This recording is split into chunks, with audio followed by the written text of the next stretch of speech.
은혜 나누실 우리 하나님의 말씀은 이사야서 41장 8절로 13절의 말씀입니다.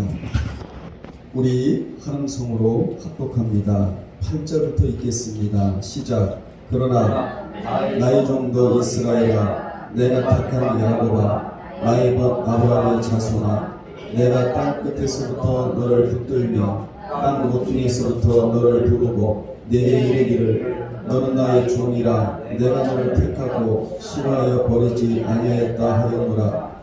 두려워하지 말라, 내가 너와 함께함이라. 놀라지 말라, 나는 내 하나님이 됨이라. 내가 너를 굳세게 하리라. 참으로 너를 도와주리라. 참으로 나의 의로운 오른손으로 너를 붙들리라. 보라, 내게 노하던 자들이 수치와 욕을 당할 것이요 너와 다투는 자들이 아무것도 아닌 것 같이 될 것이며 멸망할 것이라. 내가 찾아도 너와 싸우던 자들을 만나지 못할 것이요 너를 치는 자들은 아무것도 아닌 것 같고 험한 것 같게 되리니, 이는 나 여호와 너의 하나님이 내 오른손을 붙들고 내게 이르기를 두려워하지 말라, 내가 너를 도우리라 할 것임이니라. 아멘. 이 시간에는 굳센 붙드심, 따라합시다. 굳센 붙드심 이라는 제목으로 함께 은혜 나누겠습니다. 본문은 이스라엘 백성들이 아직 바벨론 포로에 끌려가지 않았는데 이미 끌려간 상황을 전제를 하고 말씀하신 내용입니다. 그곳에 끌려간 자들이라 할지라도 그곳에서 믿음을 지키고 사는 자들에게는 하나님이 굳세게 붙들어 주실 것을 약속해 주신 말씀이 본문입니다. 당시 이스라엘과 백성들은, 이스라엘 백성들이죠, 불순종과 손으로 만든 것을 섬김으로써 하나님의 노여움을 샀기 때문에 바벨론 포로에 끌려가게 되었던 것입니다. 예레미야 25장 7절에 자세히 기록되어 나오는데, 유다 백성이 당하는 고통은 스스로 자처한 것이었습니다. 누가 만들어낸 것이 아니었어요. 그들은 자신들의 유익을 위해 우상을 만들었으나 도리어 그 우상이 재앙을 불러 일으켰던 것입니다. 하나님이 23년간 경고를 하셨음에도 불구하고 그들은 의로운 길로 걸어간 것이 아니라 패악한 길로 걸어갔다는 것이 예레미야서가 주는 교훈이기도 합니다. 그래서 바벨론에 끌려갔지만 하나님이 그곳에 있는 자들에게 다음과 같은 말씀을 하셨는데, 이를 살펴보면 첫째, 하나님은 바벨론 같은 세상에서 믿음을 지키고 사는 자들을 꼭 붙들어 주시겠다고 약속해 주셨습니다. 하나님의 약속은 신실해서 그대로 하나님은 약속을 지켜주시는 분이십니다. 따라합시다. 하나님은 붙들어 주시는 분이다. 특히 무엇으로 붙들어 주시느냐? 말씀으로 붙들어 주십니다. 하나님은 말씀으로 붙들어 주시는 분이에요. 저는 25년 동안 목회하면서 하나님이 수많은 사람들을 붙들어 주시는 것을 직접 보았습니다. 암병도 치유하시고 수렁과 진토에 빠져있는 자들을 건지시고, 도저히 인간의 의술로는 고칠 수 없는 그런 병도 하나님이 고쳐주셨고, 25년 동안 목회하면서 수많은 기적을 체험한 자가 바로 저입니다. 왜 그렇습니까? 우리 하나님이 붙들어 주시기 때문이다, 이렇게 성경은 말씀하고 있는 겁니다. 때로는 물질로 고생하는 자들을 붙들어 주셨고, 때로는 질병에 시달리는 자들을 붙들어 주셨으며, 사람은 육체를 가진 존재라서 고장도 나고 아프기도 하지만 우리 하나님은 고치는 하나님이시다. 우리는 때로는 힘들고 어렵고 지치기도 하지만 우리 하나님은 우리를 고치시고 우리를 치유하시며 우리를 붙드시고 우리를 건져내 주길 원하시는 하나님이라고 본문에 기록이 되어 있는 것입니다. 사람 중에 질병을 갖고 있지 않은 사람은 한 사람도 없습니다. 사람이라면 병과 함께 살아가는 존재들인데, 사람이 질병에 걸리는 원인은 크게 세 가지로, 첫째, 영적인 원인이고 이게 첫 번째 원인이에요.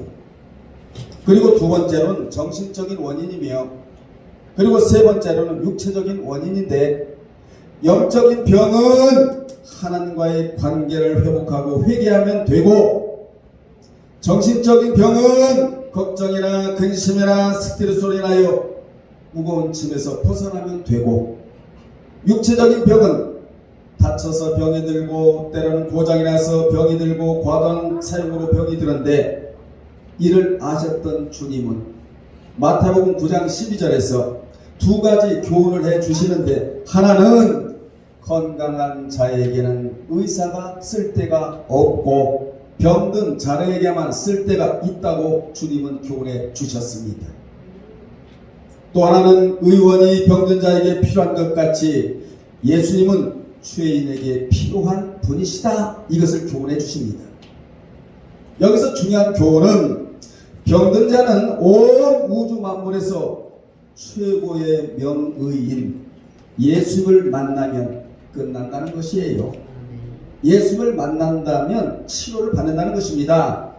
그리고 죄인은 주님을 만나야 죄 사함을 받을 수 있다라고 교훈해 주십니다. 여러분, 우리 예수 그리스도께서는 최고의 명의예요. 아멘. 이분에게 치료를 받으려면 믿음으로 그 앞에 와서 그대로 그 환부를 보여드리면 된다는 것입니다. 여러분, 인간은 불완전한 존재이고 인간은 완성된 존재가 아니기 때문에 질병이 걸 수가 있지만 주님 앞에 와서 하나님 여기가 아픕니다, 저기가 아픕니다, 머리가 아픕니다, 배가 아픕니다, 어디가 아픕니다 그대로 보여드리면 우리 주 예수 그리스도는 명의시라서 고쳐주시겠다고 약속을 하시고요. 지금 본문에 아멘. 그래서 성경에 치유받은 사람은 방 안에 앉아 있었던 자가 아니라 전부 다 주님을 찾아 나섰다는 것입니다. 전부 주님 앞에 나온 자들이라는 거예요. 우리가 주님 앞에서 치유받을 것이 얼마나 많습니까? 물질의 문제, 건강의 문제, 가정의 문제, 또 기업의 문제, 자녀의 문제, 우리 인생은 문제를 안고 살아갈 수밖에 없는 존재이지만 이 문제를 주님 앞에 가지고 와서 그대로 펼쳐놓고 주님 앞에 신앙의 편지를 쓴다면 주님은 알았다, 내가 치유해줄게, 고쳐줄게, 건져줄게, 이런 분이 주님이시라는 사실입니다. 아멘. 우리가 이 주님을 믿고 섬기고 살아간다는 자체가 우리에게는 어마어마한 축복이라는 거예요. 아멘. 본문의 배경은 당시 바벨론으로 끌려간 백성들의 심정은 말이 아니었습니다. 그들은 분명 자신들이 하나님으로부터 버림을 받았다고 생각하였고 또한 바벨론의 억압 아래에서 두려워하는 가운데 회복될 것이라는 소망을 기대하지 못한 채 절망적인 세월을 보내고 있었습니다. 하나님은 바로 그러한 백성들에게 그들이 자신과 아주 특별한 관계에 있는 존재임을 상기시켜 주심으로써 그들이 하나님께 완전히 버림받은 것이 아니다. 그곳에서 믿음을 지키면 언젠가는 회복이 되어 돌아오리로다. 소망을 갖게 하신 우리 하나님의 말씀이 본문에 그대로 기록이 되어 있는 것입니다. 여러분, 사람이 가장 절망적일 때가 언제 줄 아십니까? 신에게 버림받았다 이렇게 생각할 때예요. 하나님에게 버림받았다 이렇게 생각할 때가 사람에게 있어서 가장 절망할 때입니다.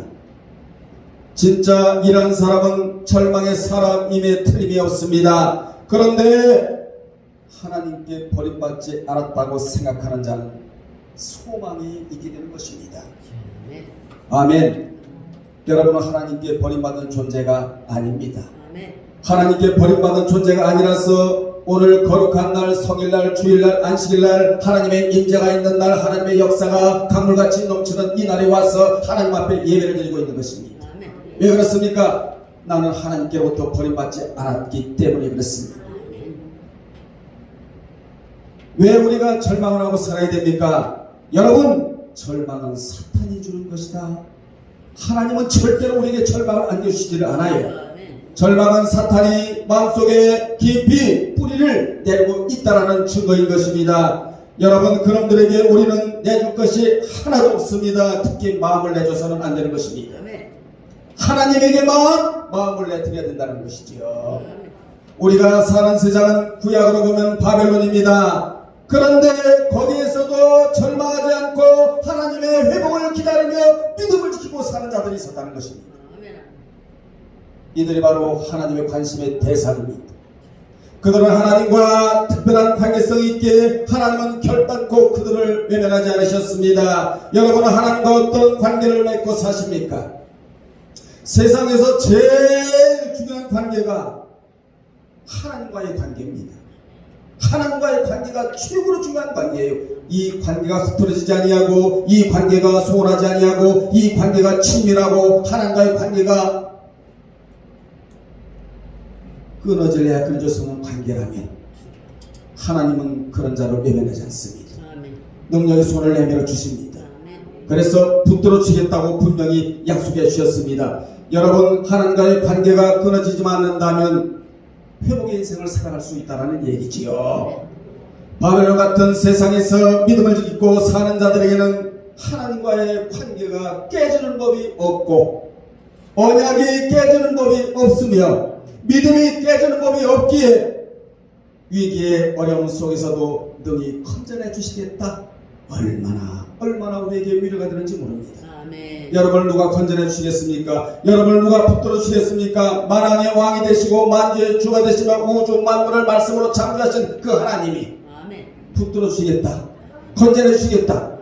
여러분, 이게 얼마나 우리에게 소망이 되는지 모릅니다. 이런 하나님을 믿음으로 오늘 받아들이시고, 나도 내 질병을 치유할 수가 있고, 물질의 문제나 가정의 문제나 자녀의 문제나 사람의 문제나 그 어떤 문제가 있다 할지라도 하나님이 붙들어 주시면 끝난다라는 이 믿음을 갖기를 주의 이름으로 축원합니다. 두 번째, 하나님은 그들에게 두려워하지 말라고 하셨습니다. 본문에 보면 두려워하지 말라, 내가 너와 함께함이라, 놀라지 말라, 나는 내 하나님이 됨이라, 내가 너를 굳세게 하리라, 참으로 너를 도와주리라, 참으로 나의 의로운 오른손으로 너를 붙들리라. 이렇게 말씀해 주셨어요. 우리 하나님은 내가 믿음을 지키고 산다면 절대로 두려워하지 말라 해요. 여러분이 믿음을 안 지키고 살면 두려움 속에 빠져 살아갈 수밖에 없습니다. 그러나 믿음을 지키고 살면 두려워하지 말라 명령어예요. 아멘. 여러분, 두려움이 언제 옵니까? 하나님과의 관계에 금이 갔다고 생각할 때 두려움이 찾아오게 되는 것입니다. 그런데 하나님은 금이 가지 않은 자들에게는 두려워하지 말라, 놀라지 말라, 내가 너와 함께함이니라, 이렇게 위로의 말씀을 우리에게 주셨습니다. 여러분, 두려워하지 말할 이유가 무엇입니까? 내가 너와 함께하기 때문에 두려워하지 말라고. 아멘. 내가 너와 함께하기 때문에 두려워하지 말라고 말씀해 주셨어요. 그러므로 하나님과 함께하고 있는 자는 절대로 두려워할 필요가 없습니다. 아멘. 성령의 두려워하지 말라는 의미 속에는 하나님이 고난의 현장에 함께할 것이라는 말씀이 친하게 녹아들어가 있다는 사실이에요. 성경에 보면 불쌍히 여기겠다, 민망히 여기겠다, 이 단어가 스플랑크논 스테이스, 스플랑크논이라는 단어인데 배꼽 아래 창자가 뒤틀릴 때 쓰이는 단어가 불쌍이라는 단어입니다.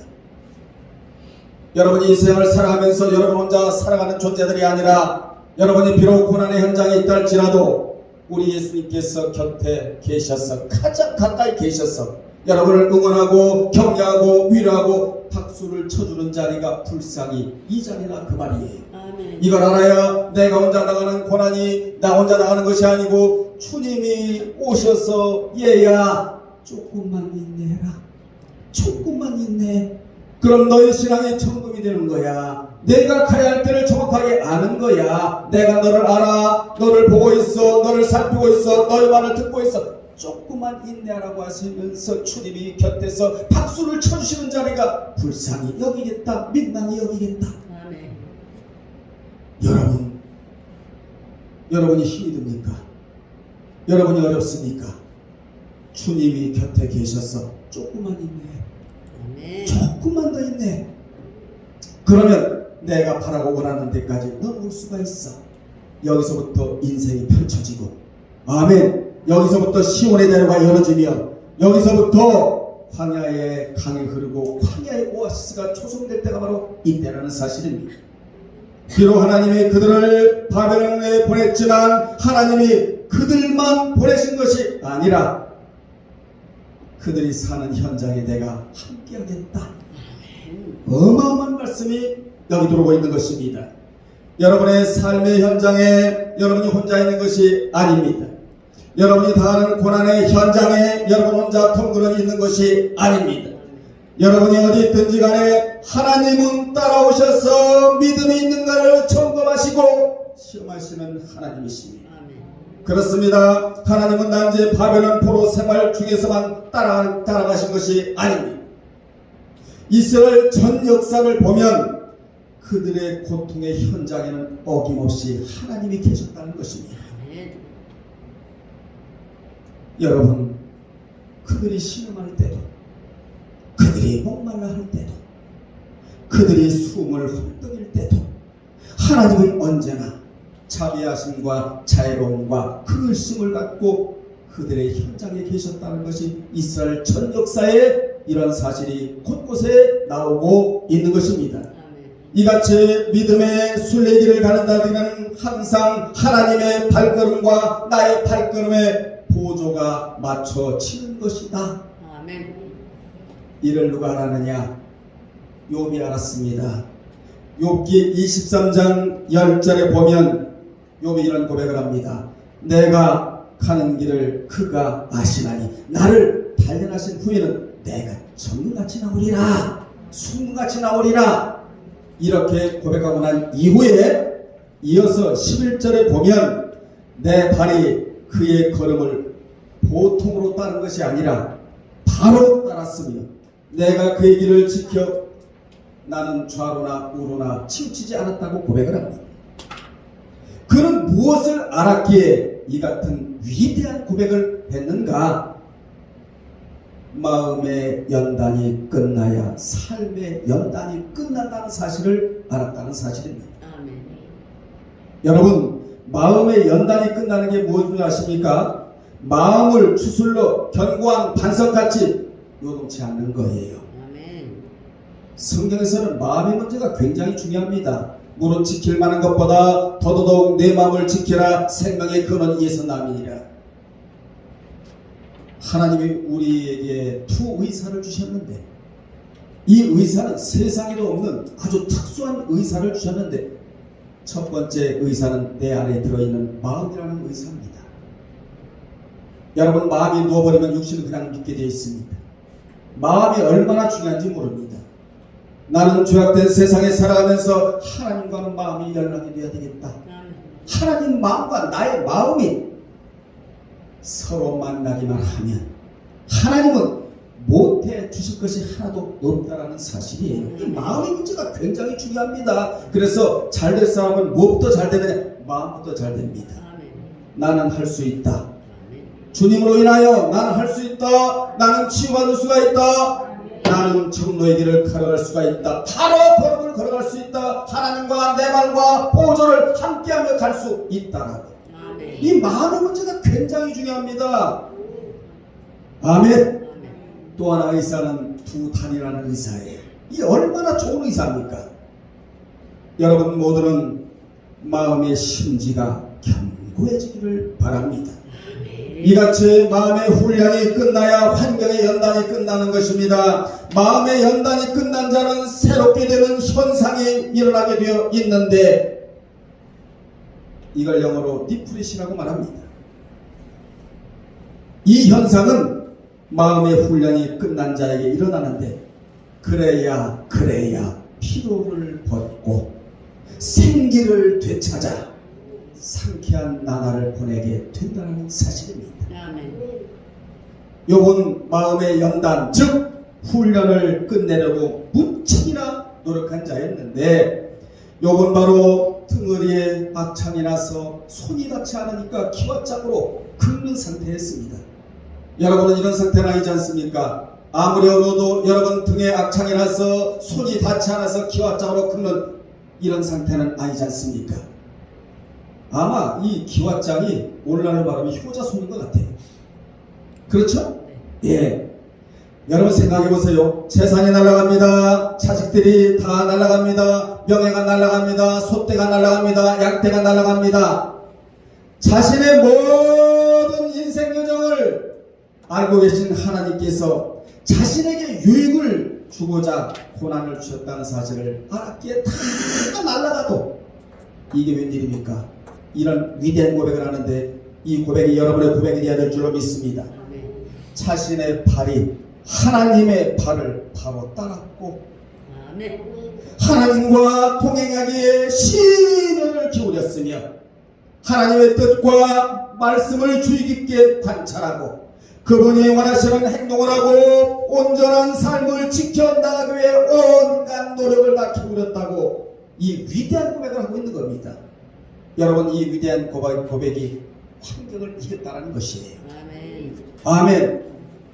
그는 인간으로서는 도저히 견딜 수 없는 상황에 있으면서도 하나님의 뜻과 그분이 원하시는 삶에서 나는 벗어나지 않겠다. 그 뜻을 왜곡시키는 일은 하지 않겠다고 고백을 해요. 한마디로 내 발은 너무나 약한 발이고 하나님의 발은 나보다 상상할 수 없는 강한 발이므로 그 발에 자신의 발과 모든 삶의 여정을 그 발에 내어놓고 살렸다고 고백을 하고 있는 내용이에요. 사랑하는 여러분들, 여러분의 손은 나약한 손 아닙니까?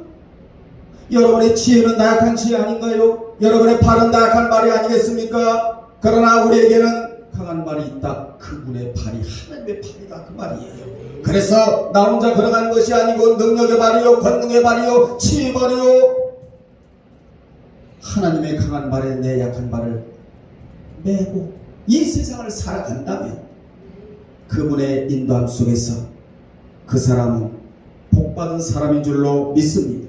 아멘. 여러분도 여러분의 발에 해결받지 못하는 문제를 여러분의 발에 메어놓고 힘들고 무겁게 살아가지 마시고 하나님의 강한 발에 메어놓고 그분과 포조를 같이 맞춰가면서 살아가는 여러분 되시기를 바랍니다. 아멘. 이같이 하나님은 말씀을 붙들고 사는 자 곧 믿음을 지키고 사는 자는 개인이든 공동체든 언제나 그 고통의 현장에 계셔서 그들에게 언제나 도움의 손길을 베푸셨어요. 아멘. 때로는 환난과 핍박 온갖 시련과 장애물로부터도 하나님이 구해 주셨습니다.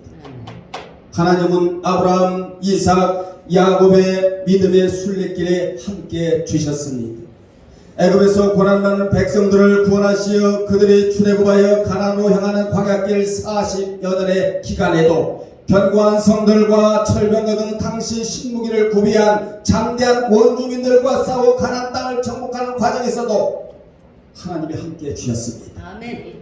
뿐만 아니라 영적인 암흑기라고 하는 사사시대와 온갖 어려운 일들이 유난히 많았던 왕들의 치리에도 하나님이 함께 주셨습니다. 아멘. 그야말로 하나님은 그들과 동고동락하시며 그들의 고난의 현장에 단골로 나타나셔서 그들의 아픔을 공감하시며 치유하신 자애로우신 하나님이셨다 그 말입니다. 아멘. 전능하신 하나님의 도움을 믿는 성도들은 그 무엇도 두려워할 필요가 있다 없다가 11절에서 12절 13절인데 하나님의 백성들을 괴롭게 하고 힘겹게 하는 자들의 수치와 욕을 당할 것임을 선언하며 하나님께서 하나님의 백성들을 향해 그들을 붙드시며 도우실 것이라고 분명히 약속해 주셨습니다. 이 모든 약속을 근거로 이스라엘을 향해 또 두려워 말라고 13절에서 말씀하셨는데 성경에 보면 두려워하지 말라라는 말씀 뒤에는 임마누엘의 하나님이 함께 해주겠다 이렇게 말씀해 주셨어요. 하나님은 그냥 여러분에게 두려워하지 말라 말이야. 이렇게만 말씀하신 분이 아니에요. 내가 너와 함께 주겠다. 내가 너와 함께 주겠다. 이 말씀이 무슨 말씀이 아십니까? 너를 돕겠다 해요. 아멘. 너를 붙잡아 주겠다. 이분이 하나님이라는 사실이에요, 여러분. 아멘. 세 번째, 나의 하나님으로 삼는 자를 내 하나님으로 삼아 주겠다고 10절에서 말씀해주고 있습니다. 우리는 남의 하나님보다 내 하나님이 되어야 한다. 남의 하나님도 중요하지만 먼저 내 하나님이 되어야 한다. 너의 하나님과 내 하나님은 엄청난 차이가 있다는 사실을 이 시간 기억하시기를 바랍니다. 여기서 우리는 내 하나님이라는 표현에 주목을 해야 합니다. 우리 하나님은 나의 하나님으로 삼는 자를 내 하나님으로 삼아주시겠다. 삼아주겠다.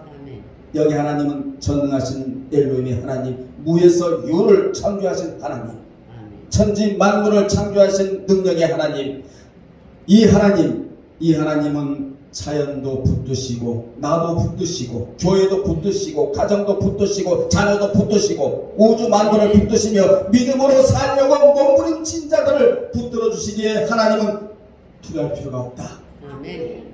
아멘. 그럼 우리는 어떤 상황에서도 두려워할 필요가 없습니다. 왜 그렇습니까? 결국 최후의 승리자는 나이기 때문에 그렇습니다. 그러므로 아무리 연약해도 하나님이 붙드시면 누구라도 나를 이길 자가 없고 누구보다 내 앞에 강할 자로 서 있을 자도 없다라는 사실입니다. 아멘. 17절로 18절을 보면 의미적으로 교회 안에는 영혼의 갈증을 해소할 수 있는 생명수가 있다는 교훈이에요.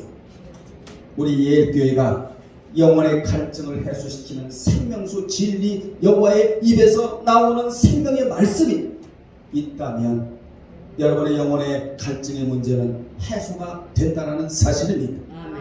17절로 18절에 보면 가련하고 가난한 자가 물을 구하되 물이 없어서 갈증으로 그들의 혀가 마를 때에 나 여호와가 그들에게 응답하겠고 나 이스라엘 하나님이 그들을 버리지 아니할 것이라. 내가 헐벗은 산에 강을 내며 골짜기 가운데 샘이 나게 하며 광야에 못이 되게 하며 마른 땅에 샘 근원이 되게 할 것이며 라고 하셔서 가련하고 가난한 자가 물을 구할 때 마실 물이 없어서 갈증으로 혀가 마를 때 즉 절대 절명의 상황에 놓였을 때 하나님이 그들을 버리지 않고 응답하심으로 헐벗은 산에 강을 내며 아멘. 저 크게 이렇게 환경을 바꾸시겠다는 거 아니에요? 네. 골짜기 가운데 뭐가 나며 샘이 나게 하며 광야에 뭐가 되고 못이 되며 마른 땅이 샘 근원이 되게 하실 것이라고. 이보다 더한 축복이 세상에 어디 있겠습니까? 여기서 가련하고 가난한 자는 물질적으로 궁핍할 뿐 아니라 세상의 모든 권력으로부터 소외된 삶을 사는 연약한 자들을 의미하는 말로 직접적으로는 바벨론 포로에 잡혀가 생활하며 인간으로서 당연히 누릴 수 있는 모든 권리를 박탈당하고 그리고요 비참한 신세로 전락하여 살아갈 이스라엘 자손을 가리키는 말입니다. 실로 바벨론 포로 생활을 하던 이스라엘 백성들은 가련하고 가난하고 그야말로 소망이 없고 절망적인 상태에 있었습니다. 심지어 그들은 물이 없어서 갈증으로 말미암아 혀가 마를 정도로 고통을 당하였다고 성경은 말씀해주고 있는 겁니다. 그들은 마치 헐벗은 산이나 사막의 한가운데 있는 것과 같았습니다. 하나님은 지금 바로 그러한 이스라엘 백성들에게 풍성한 물의 공급을 약속하고 계시는 것입니다. 이는 하나님께서 믿음으로 살고자 하는 자, 즉 어찌하든지 그곳에서 승리하고 예루살렘으로 돌아가고자 하는 자들에게는 내가 생명을 지켜줄 것이고 그들이 필요한 모든 것들은 내가 충분히 공급해 주시겠다고 약속해 주셨습니다. 인생은 누구나 하나님이 보실 때는 가련하고 가난한 자들입니다. 그래서 하나님은 우리에게 은혜 주시기를 원하신다. 여러분도 때로는 가난하고 가난하잖아요. 그래서 하나님의 은혜가 절실히 필요한 자가 우리라는 사실입니다. 우리의 삶의 현장에는 우리의 심령을 피폐케 만드는 것을 상징하는 산과 이 산은 우리의 심령을 피폐케 만드는 것을 상징하고 있는 거예요. 그리고 뭐와? 골짜기와 그리고 광야와 마른 땅이 있다요. 없다는 게 아니에요. 있다예요. 그런데 이러한 것들만 있는 것이 아니라 교회를 통하여 어디를 통하여? 교회를 통하여 부어질 성령을 상징하는 강과 못과 샘이 존재한다고 2장 8절에서 말씀해주고 있는 겁니다. 교회는 어떤 곳입니까? 강이 있고 못이 있고 샘이 있는 곳이다. 산과 골짜기와 광야는 영적인 기간, 진정한 기쁨이 없는 것이지만 그 가운데서도 영혼의 갈증을 해소시키는 것의 상징인 모와 강과 못과 샘이 있다는 것입니다. 즉 영혼의 참된 만족을 얻을 수 있는 원천이 있다 그 말입니다. 많은 사람들이 교회가 아닌 세상에서 영혼의 갈증을 해소하고자 합니다. 해결하려고 합니다. 어떤 사람은 물질의 풍요로움으로 해소하려 하고 어떤 사람은 권력으로 어떤 사람은 말초적인 육체의 쾌락을 통하여 영혼의 갈증을 해소하려고 하지만 할 수가 없게 되어 있는 겁니다. 교회 안에 와서 강의 문제, 못의 문제, 샘의 문제를 해결받으려고 하는 자에게는 우리 하나님이 영혼의 갈증까지라도 완전히 해결해 주겠다고 약속해 주셨습니다. 그러므로 교회 밖에 있으면 마치 소금물 같아서 영혼의 목을 더욱 타게 할 뿐이에요. 어찌 보면 이 세상은 지금 소금물이 넘쳐나고 있는 세상인지도 모릅니다. 앞으로 점점 더 넘쳐날 것인데 여러분 소금물이 넘쳐나니 계속하여 갈증이 일어나게 되어 있는 거예요. 그 무엇으로 채워도 명예로 채우고 물질로 채우고 쾌락으로 육체의 어떤 여러가지 모양새로 채워도 우리의 이 영혼의 갈증은 해결할 수가 없는 겁니다. 그런데 하나님은 믿음을 지키고 살려고 몸부림치는 자에게 광야의 영적 오아시스를 만들어 주시겠다. 이렇게 약속하셨다. 여러분의 삶의 현장이 오아시스가 되기를 바랍니다. 영적인 오아시스가 어딘 줄 아십니까? 예배 시의 말씀이 전해지는 곳이 바로 영적인 오아시스예요. 실로 이 자리는 엄청난 자리다. 우리가 이 자리를 외면하고 살아갈 수가 없는 겁니다. 여러분 인생은 진정한 쉼이 있어야 되는데 그 쉼의 현장이 어딘 줄 아십니까? 말씀이 떨어지는 그 장소가 영혼의 쉼이 있는 장소라 이 말이에요. 영혼의 쉼이 있어야 육적으로도 건강해질 수가 있는 것입니다. 결론 내리겠습니다. 하나님은 바벨론 같은 세상에서 진리를 붙잡고 믿음 지키고 사는 자를 붙들어 주시겠다. 하나님은 바벨론 같은 세상에서 믿음 지키고 사는 자들에게 두려워하지 말라고. 하나님은 바벨론 같은 세상에서 나의 하나님으로 삼는 자를 내 하나님으로 삼아주겠다고. 이러한 은혜가 여러분에게 있기를 바랍니다. 오늘 여러분 말씀을 들으시면서 나의 삶이 이제부터는 오아시스로 바뀐다. 아멘. 무엇으로? 강으로, 무엇으로? 무엇으로? 샘으로 이렇게 바뀐다. 믿음 지키고 사세요. 그러면 주님께로부터 참된 음료를 공급받고 참된 양식을 공급받으며 참된 떡을 공급받아 주의 은혜 가운데 풍성히 살아가는 여러분들이 될 줄로 믿습니다. 기도하겠습니다. 살아계신 아버지 하나님, 바벨론이라는 죄악된 세상에 살아가지만 거기서도 믿음 지키고 살아가는 자가 있었다고 했습니다. 그런 자에게는 두려워할 필요가 없고 영적인 모든 갈증이 해결이 되며 강과 못과 샘으로 하나님이 환경을 바꾸어 준다고 약속해 주셨습니다. 오늘 우리 아버지여, 하나님의 약속을 믿는 모든 자들에게 굳세게 붙들어 주시겠다고 말씀해 주셨사오니 이 말씀이 그대로 내 말씀으로 삼아 나를 붙들어 주시는 주님을 의지하고 한 세상 살아갈 수 있도록 은총을 베풀어 주시옵소서. 예수님의 이름으로 기도드리옵나이다. 아멘.